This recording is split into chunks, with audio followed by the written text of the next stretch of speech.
Hello everyone, स्वागत है आप सभी का एक बार फिर से मनी कैम क्लासेस में। और आज का जो लेक्चर है हम लोग पी ब्लॉक को बेसिकली शुरू कर रहे हैं। अभी तक हम लोग पी ब्लॉक की जो भी टॉपिक पढ़ रहे थे वो किस पर पीडीएफ पे पढ़ रहे थे, तो पीडीएफ पे क्योंकि उतना अच्छे तरीके से एक्सप्लेन नहीं कर मिलता है, उस पर बस लिखा हुआ होता है और आपको उसी में समझाना होता है चीज़ों को। तो मैं बोर्ड पर वापस आप लोगों को पूरा पी ब्लॉक स्टार्टिंग से पढ़ाने वाला हूँ। तो सारे के सारे जून का पूरा मंथ हम लोगों के पास में पढ़ा हुआ है, अभी पेपर की कोई डेट नहीं है। तो कोशिश करेंगे कि हम लोग आराम से क्या कर लेंगे, आराम से पी ब्लॉक का एक एक टॉपिक जो है इत्मीनान से पढ़ेंगे, बहुत आराम से पढ़ेंगे। जितना कंप्लीट हो जाएगा उतना ठीक है, नहीं कंप्लीट हो पाएगा कोई बात नहीं, ठीक है। तो चलिए फिलहाल केवल बात करते हैं कि पी ब्लॉक एलिमेंट में हमें पढ़ना क्या क्या, या पी ब्लॉक एलिमेंट होते क्या है। बस आज इंट्रोडक्शन वीडियो है, समझ लीजिए एक तरीके से छोटी सी होगी, ज़्यादा बड़ी नहीं, कुछ छोटे मोटे कॉन्सेप्ट आपके क्लियर कर दूंगा बस।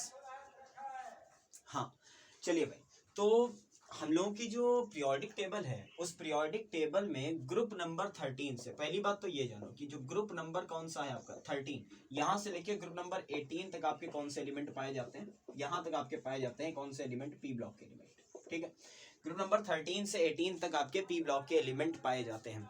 लेकिन आपको ये पी ब्लॉक के एलिमेंट पूरे के पूरे इंटर में नहीं पढ़ना है। आप लोग फर्स्ट ईयर पास आउट बैठे हो, आपको पता है कि जो हमारे पास में ग्रुप 13 और 14 था, यानी कि कौन सी फैमिली आपकी, यानी कि आपकी बोरान फैमिली और आपकी कार्बन फैमिली, ये आपको फर्स्ट ईयर में ही पढ़ा दी जाती है। और उसके बाद नाइट्रोजन फैमिली से आपको कवर करना होता है, कहाँ पर, आपको इंटरमीडिएट में उसे कवर करना होता है। तो बहुत ध्यान से देखिएगा कि ग्रुप नंबर 13 अगर यहाँ लिख लो, 14 यहाँ लिख लो, थोड़ा सा क्या करता हूँ यहाँ से बनाता हूँ, इधर प्रॉपर्टीज आपकी आ जाएंगी, एक ही बार में हो जाएगा। ये हो गया 13, ये 14, ये 15, 16, ये 17 और ये 18, ये हमारे ग्रुप हो गए। तो देखो पी की कैपेसिटी वैसे भी कितने इलेक्ट्रॉन की है, 6 इलेक्ट्रॉन की है।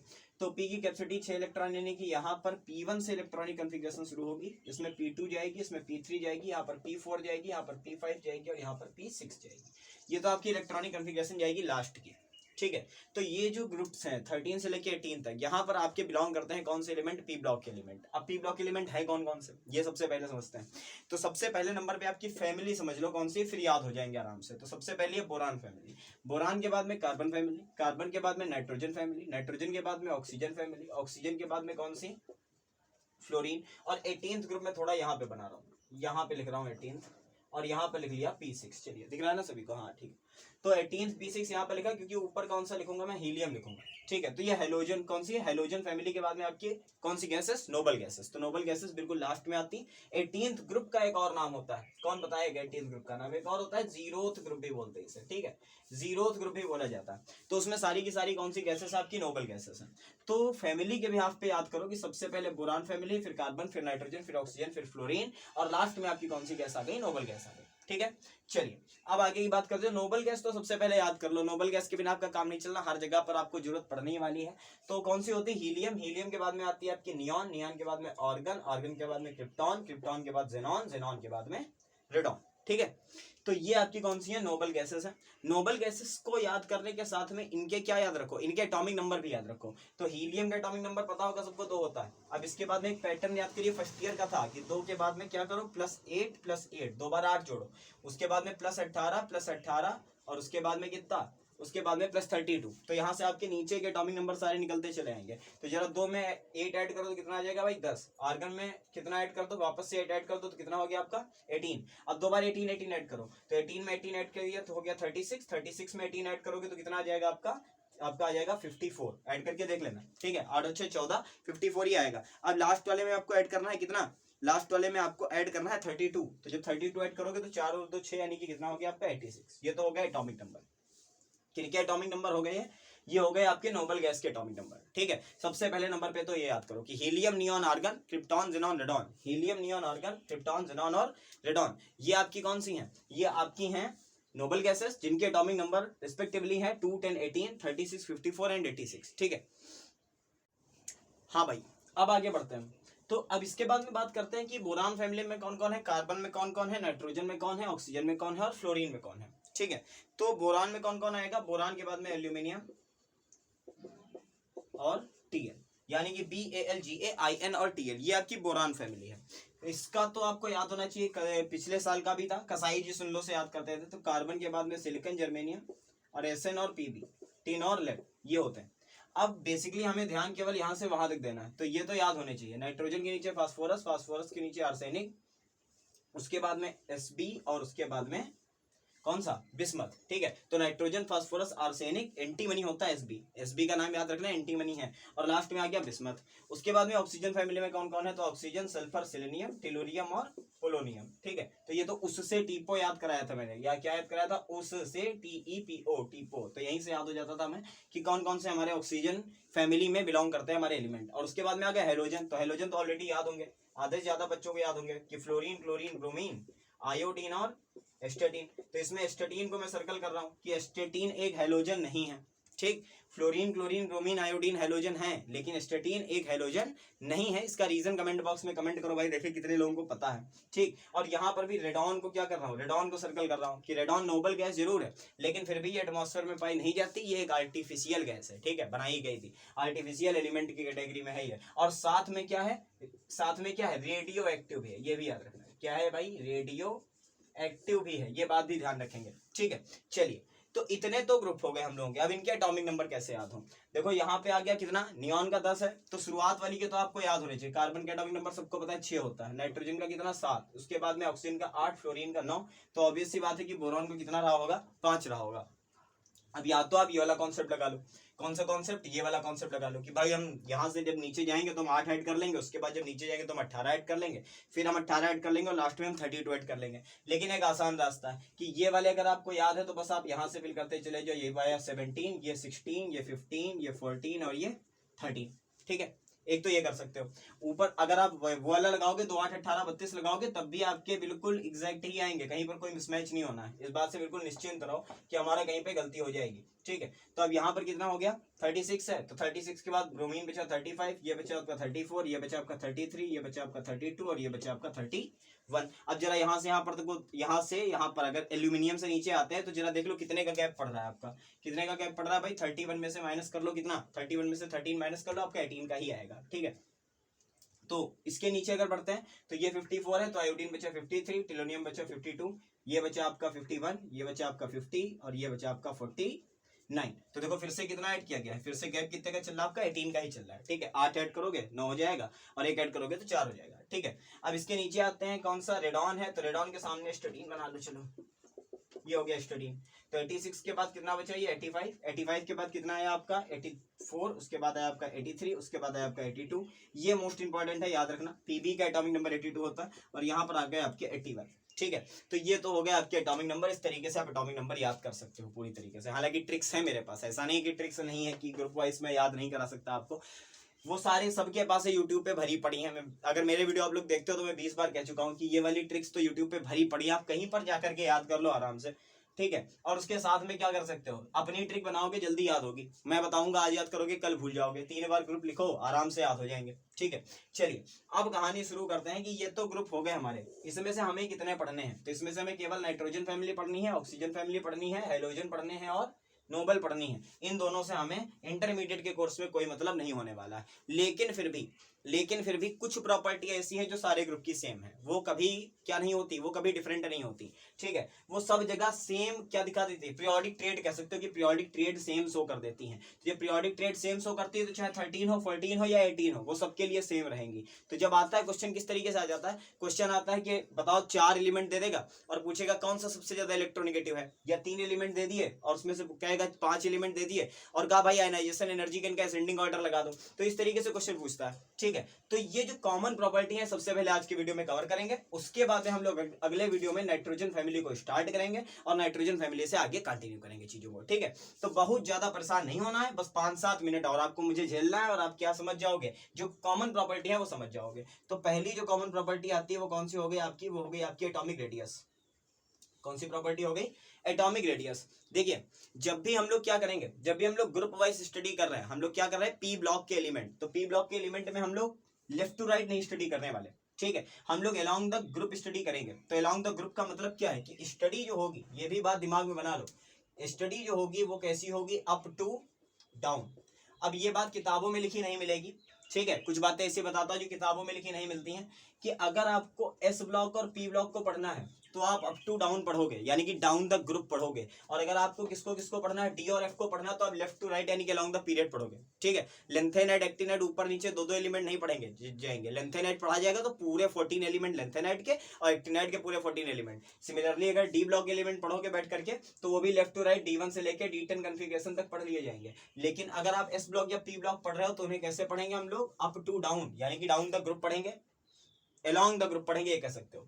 तो एटॉमिक रेडियस के साथ में क्या कह रहे हैं, सबको पता होना चाहिए, जिनको नहीं पता उनको साइड में बता रहा हूं कि जब ऊपर से नीचे आए, यहाँ पे बने हुए ग्रुप यहीं पर देख लो, जब ऊपर से नीचे आ रहे हो तो एक ऑर्बिट बढ़ जा रही है, तो जब एक ऑर्बिट बढ़ जा रही है तो एटॉमिक रेडियस इंक्रीज होगी। तो सबसे पहली बात तो एटॉमिक रेडियस में कर लो कि एटॉमिक रेडियस अगर हम लोग किधर जाते हैं, अगर जाते हैं डाउन द ग्रुप, तो डाउन द ग्रुप पे जो एटॉमिक रेडियस है वो क्या हो जाएगी भाई, आपकी इंक्रीज होगी। वो ग्रुप इनमें से कोई भी हो, कोई फर्क नहीं पड़ता, अगर आप डाउन द ग्रुप जाते हो तो आपकी एटॉमिक रेडियस इंक्रीज होगी।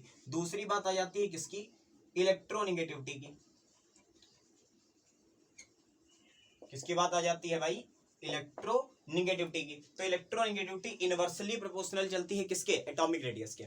जिन बच्चों को नहीं पता ये टर्म क्या होता है वो सबसे पहले तो जाए सर्च कर ले इलेक्ट्रोनेगेटिविटी, मेरी प्लेलिस्ट में पढ़ा होगा या लिंक में डाल दूंगा डिस्क्रिप्शन में, वहां से सबसे पहले तो इसको पढ़ो। अगर ये नहीं आता तो आगे की चीजें आपको समझ में नहीं आने वाली। तो इलेक्ट्रोनेगेटिविटी क्या होती है, शेयर्ड पेयर को अपनी तरफ खींचने की टेंडेंसी। तो जितना रेडियस ज्यादा होगा, इलेक्ट्रॉन को खींचने की tendency, shared pair of electron को खींचने की टेंडेंसी उतनी कम होगी, यानी कि इलेक्ट्रोनेगेटिविटी इनवर्सली प्रोपोर्शनल चलती है किसके, एटॉमिक रेडियस के। तो अगर डाउन द ग्रुप जाने पर सोचो एटॉमिक रेडियस बढ़ रही है तो इलेक्ट्रोनेगेटिविटी क्या हो जाया करेगी भाई, डिक्रीज हो जाया करेगी, यानी कि ऊपर वाला एलिमेंट ज्यादा इलेक्ट्रोनेगेटिव होगा, नीचे वाला कम इलेक्ट्रोनेगेटिव होगा। बस इतनी बात समझ लो कि ऊपर वाला ज्यादा इलेक्ट्रोनेगेटिव है, नीचे वाला कम इलेक्ट्रोनेगेटिव है, इतने से काम चल जाएगा। तीसरी बात आ जाती है, तीसरी बात किसकी आ गई, आयनाइजेशन एनर्जी की। ठीक है, आयनाइजेशन एनर्जी जिन बच्चों को नहीं पता उनके लिए 30 सेकंड में बता रहा हूँ क्या होता है, वैसे पी ब्लॉक पढ़ रहे हो तो पता होना चाहिए। आयनाइजेशन एनर्जी होती है कि अगर मेरे पास ये आउटर मोस्ट ऑर्बिट है, यहाँ पे एक इलेक्ट्रॉन है, मैं इसे बाहर से एनर्जी दे रहा हूँ, तो ये इलेक्ट्रॉन इस ऑर्बिट को छोड़ के बाहर निकल गया। ठीक है, तो वो मिनिमम बाहर की एनर्जी जो इस इलेक्ट्रॉन को निकालने के लिए रिक्वायरमेंट है, उस मिनिमम एनर्जी की रिक्वायरमेंट जो इस इलेक्ट्रॉन को बाहर कर दे, उसे क्या कहेंगे हम, आयनाइजेशन एनर्जी कहेंगे। तो सिंपल सी बात है भाई, जब एटम छोटा है तो टाइटली पैक्ड है तो ज्यादा एनर्जी दोगे तब निकलेगा, और जब एटम बड़ा है आपका तो लूजली पैक्ड है तो कम एनर्जी से निकल आएगा। कहने का मतलब क्या है, कहने का मतलब ये है बच्चों कि जो हमारे एटॉमिक रेडियस है वो जितनी ज्यादा होगी उसकी आयनाइजेशन एनर्जी उतनी ही कम होगी, यानी कि ऊपर से अगर नीचे जाते तो रेडियस बढ़ी तो आयनाइजेशन एनर्जी भी क्या हो जाएगी, आयनाइजेशन एनर्जी डिक्रीज हो जाएगी, घट जाएगी। ठीक है, ये 3 पॉइंट याद रखना। चौथा पॉइंट आ जाओ, तो चौथा पॉइंट क्या हो सकता है आपका, मेटेलिक कैरेक्टर, और पांचवा हो सकता है एनएमसी, नॉन मेटेलिक कैरेक्टर। ठीक है, तो मेटेलिक कैरेक्टर और नॉन मेटेलिक कैरेक्टर होते क्या है, पहले तो 30 सेकंड में ये समझ लो। इलेक्ट्रॉन को लूज करने की टेंडेंसी मेटेलिक कैरेक्टर है और इलेक्ट्रॉन को गेन करने की टेंडेंसी नॉन मेटेलिक कैरेक्टर है, यानी मेटेलिक और नॉन मेटेलिक एक दूसरे के अपोजिट कैरेक्टर्स हैं।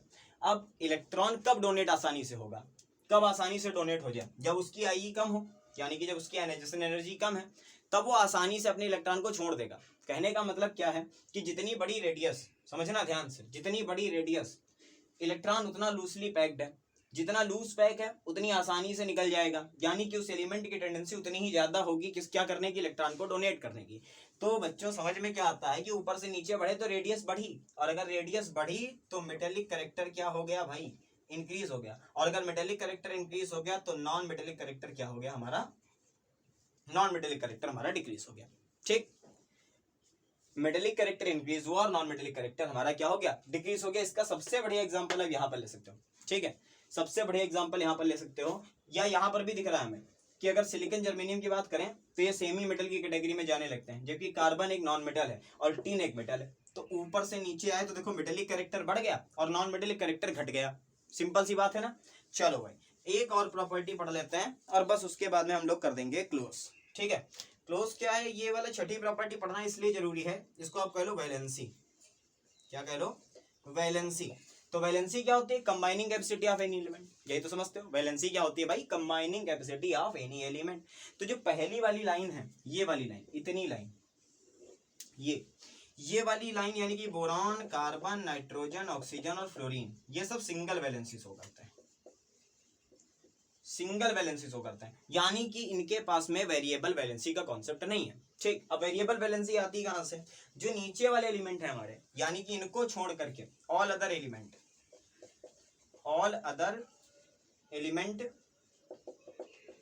इन डाउन द ग्रुप, जो भी एलिमेंट डाउन द ग्रुप नीचे पाए जा रहे हैं, ठीक है, can show more than one valency, वो एक से ज्यादा वैलेंसी शो कर सकते हैं। ठीक है, एग्जांपल देता हूं तब समझ पाओगे, ऐसे नहीं समझोगे। कि अगर मैं कहूं PCl3 पाया जाता है, कहोगे हाँ सर। मैं कहूं PCl5 पाया जाता है, कहोगे हाँ सर। मैं कहूं NCl3 पाया जाता है, कहोगे हाँ सर। मैं कहूं NCl5 पाया जाता है, कहोगे नो सर। सिंपल ना। तो फास्फोरस जो है वो 3 वैलेंसी भी शो करता, 5 भी शो करता, लेकिन नाइट्रोजन केवल 3 शो करता। उसके पास 5 शो करने के लिए कोई जरिया नहीं है। क्या जरिया नहीं है, ऐसा क्या हो गया कि भाई नहीं शो कर सकता।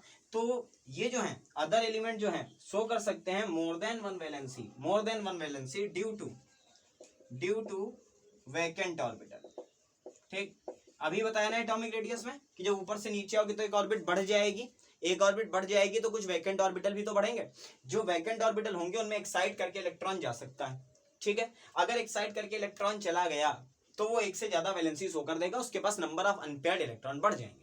लेकिन शुरुआत वाले जो एलिमेंट है उनके साथ ऐसा कुछ नहीं होता। ठीक है, तो सिंपल सी बात क्या है कि जो शुरुआत वाले एलिमेंट है, ऊपर के एलिमेंट है, सबसे ऊपर वाले, उनके पास कोई वैकेंट ऑर्बिटल पाया नहीं जाता, इसलिए वो सिंगल वैलेंसी शो करते हैं। जबकि बाकी के जो एलिमेंट है नीचे के, वो हमारे वेरिएबल वैलेंसी शो कर सकते हैं। यहाँ पर एक और अच्छी चीज याद करने वाली है कि देखो ये सारी चीजें का नोबल गैस है। नोबल गैस यानी ऑक्टेट कंप्लीट है। ऑक्टेट कंप्लीट है तो किसी से रिएक्ट नहीं करना चाहिए। जबकि ज़ेनॉन के बहुत इंपॉर्टेंट कंपाउंड आपको पढ़ने हैं।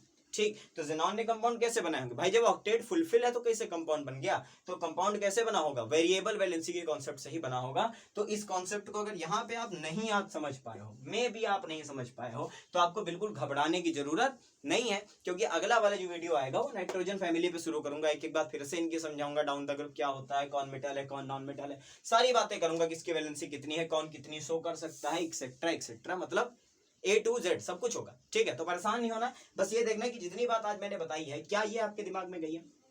अगर इतनी बात आपके दिमाग में गई है तो आप रेडियो पी ब्लॉक को पढ़ने के लिए, और अगले वीडियो में हम लोग बात करेंगे किसकी, नाइट्रोजन फैमिली की। फिलहाल साफ साफ लिखा है, बहुत दिनों के बाद साफ लिखा, तो स्क्रीनशॉट ले लो इसका। ठीक है, चलिए, हो गया होगा। नेक्स्ट वीडियो में किसके साथ मिलेंगे हम लोग, नेक्स्ट वीडियो में मिलेंगे किसके साथ में, नाइट्रोजन फैमिली के साथ में, और डिस्कस करेंगे एक एक चीज। नाइट्रोजन फैमिली काफी दिन चलेगी, 4-5 लेक्चर पढ़ेंगे उसके, क्योंकि नाइट्रोजन फिक्सेशन वगैरह इतने अच्छे टॉपिक है कि इनको बहुत आसानी से पढ़ाया जाएगा, बहुत आराम से पढ़ाऊंगा एक एक चीज को क्लियर करके। ठीक है, तो बहुत जल्द मिलता हूँ आपसे अगले वीडियो में, तब तक के लिए थैंक यू सो मच।